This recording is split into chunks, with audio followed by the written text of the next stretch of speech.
امریکہ اور مغربی ممالک کے فوجی اتحاد نیٹو کے پس پردہ قابل انتظامی کی مکمل حمایت سے خطے پر اجارہ داری اور پاکستان پر بالادستی قائم کرنے کا خواب پورا نہ ہونے کے ساتھ ساتھ افغانستان میں اپنی 3 ارب امریکی ڈالر کی سرمایہ کاری ڈوبتے دیکھ کر بھارت نے اپنی منافقانہ سیاست بروکار لاتے ہوئے افغانستان میں نیا شاطرانہ کھیل شروع کیا۔ ایک طرف وہ امن کے نام پر طالبان سے مذاکرات کی کوشش کر رہا ہے۔ بھارتی وزیر خارجہ ایران، افغانستان اور روس سمیت سینٹرل ایشیا کے دیگر مختلف ممالک کے ہنگامی دورے کر رہے ہیں، تو دوسری جانب طالبان جن سے مذاکرات کے لیے بھارت سر دڑ کی بازی لگا رہا ہے، انہیں زیر کرنے کے لیے اس نے فوج کے خصوصی طیاروں کے ذریعے اسلحہ پہنچانا شروع کر دیا ہے۔ جو افغان سیکیورٹی اہلکاروں کے لیے بہرحال نہیں ہے تو یہ اسلحہ کس کو اور کیوں پہنچایا جا رہا ہے، اس سے علاقے میں تباہ کن خانہ جنگی ہو سکتی ہے۔ یہ صورتحال طالبان کی جانب سے ملک کے 85% رقبے پر کنٹرول حاصل کرنے کے دعوے کے بعد سامنے آئی ہے۔ طالبان کی مبینہ طور پر 170 اضلاع پر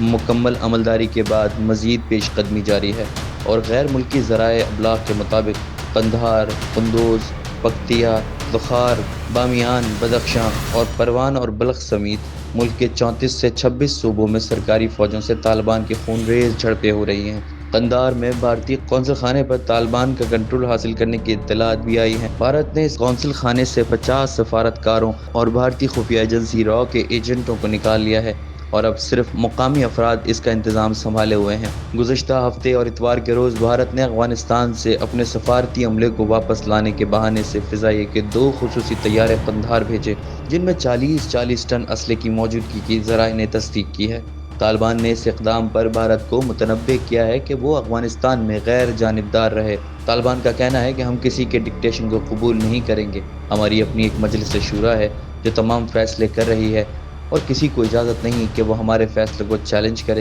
یا اس کو تبدیل کرنے کی کوشش کرے۔ افغان امور کے ماہرین کا کہنا ہے کہ بھارت افغانستان میں بے امنی کو جگہ دے کر خانہ جنگی کی کوشش کر رہا ہے، تاکہ پاکستان میں دہشت گردی کو دوبارہ ہوا مل سکے اور پاکستان ایک بار پھر ایسی صورتحال میں گرفتار ہو جائے جو سن 2000 کے بعد سے دیکھی گئی تھی۔ امریکہ نے 9/11 کے الزام میں افغانستان پر حملہ کیا اور پاکستان اس جنگ میں امریکہ کا اتحادی بنا، اور یوں پاکستان نے اپنے دوستوں کو دشمن بنایا اور اس کی بھاری قیمت ادا کی۔ دہشت گردی کے خلاف جنگ میں پاکستان میں عام شہریوں اور سیکیورٹی اہلکاروں سمیت 70,000 سے زائد پاکستانی شہید ہوئے اور تقریباً 10 ارب امریکی ڈالر کا نقصان ہوا۔ افغانستان کی جنگ میں 20 سالوں کے دوران امریکہ نے غیر معمولی نقصان اٹھا کر جو سبق سیکھا، اس کی روشنی میں افغانستان کے لیے نمائندہ خصوصی زلمے خلیل زاد کو ایک بار پھر شٹل ڈپلومیسی کے لیے متحرک کیا گیا، اور وہ ایک بار پھر قطر اور ازبکستان کے سفر پر روانہ ہو چکے ہیں۔ ان کا مقصد قابل انتظامیہ اور طالبان کے درمیان امن معاہدہ کرانا ہے۔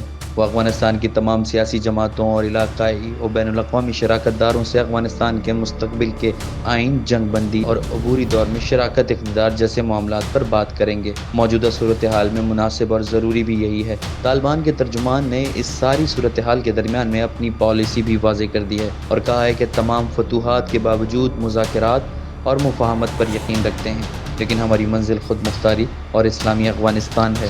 طالبان کی جانب سے بھرپور طاقت کے حصول اور 85% افغانستان پر اپنی عملداری قائم کرنے کے بعد بھارت نے بھی اپنی سیاسی حکمت عملی کو تبدیل کرنے کا فیصلہ کیا ہے۔ تاہم یہ سیاسی پالیسی کی تبدیلی ہمیشہ کی طرح منافقت پر مشتمل ہے۔ سفارتی مشن کے رکن کا کہنا ہے کہ اگرچہ بھارت کے طالبان کے ساتھ تعلقات سرد مہری کا شکار رہے، لیکن ان کے بقول اب بھارت خطے کے معروضی حالات کو مد نظر رکھتے ہوئے فیصلے کر رہا ہے۔ ایک بڑے ترقیاتی شراکت دار کی حیثیت سے بھارت نے افغانستان کے تمام 34 صوبوں میں 400 سے زائد منصوبے مکمل کیے ہیں اور ایک کثیر رقم صرف کی ہے۔ اس لیے بھارت کبھی نہیں چاہے گا کہ اس کی اتنی بڑی سرمایہ کاری ضائع ہو جائے۔ اس لیے بھارت طالبان جو کہ اب مکمل طور پر طاقت میں آ گئے ہیں، ان سے تعلقات کی بہتری کی کوشش کرے گا۔ یہ بات قابل ذکر ہے کہ طالبان کے دور حکومت میں بھارت کے طالبان کی حکومت سے تمام روابط منقطع تھے، جبکہ 2001 میں طالبان حکومت کے خاتمے کے بعد نئی دہلی نے کابل انتظامیہ کے ساتھ تعلقات قائم کرنے کو ترجیح دی تھی اور کہا تھا کہ بھارت کابل حکومت کے علاوہ کسی کے ساتھ تعلقات کو قائم نہیں کرنا چاہتا۔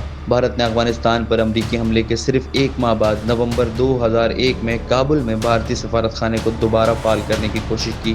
جب وہاں پر کاغذ اور پین بھی دستیاب نہیں تھے۔ شمالی اتحاد کی فورسز دارالحکومت کابل پر قبضہ کر چکی تھیں اور وہ قریبی علاقوں میں امریکی اور اتحادیہ فوج کی طالبان کے خلاف لڑائی جاری تھی۔ یاد رہے کہ بھارت نے 1996 میں طالبان کے کابل کا کنٹرول حاصل کرنے کے بعد اپنا سفارت خانہ مکمل طور پر بند کر دیا تھا، تاہم اب اس کے کابل میں سفارت خانے کے علاوہ مزار شریف، ہرات، قندھار اور جلال آباد میں قونصل خانے بھی قائم ہیں۔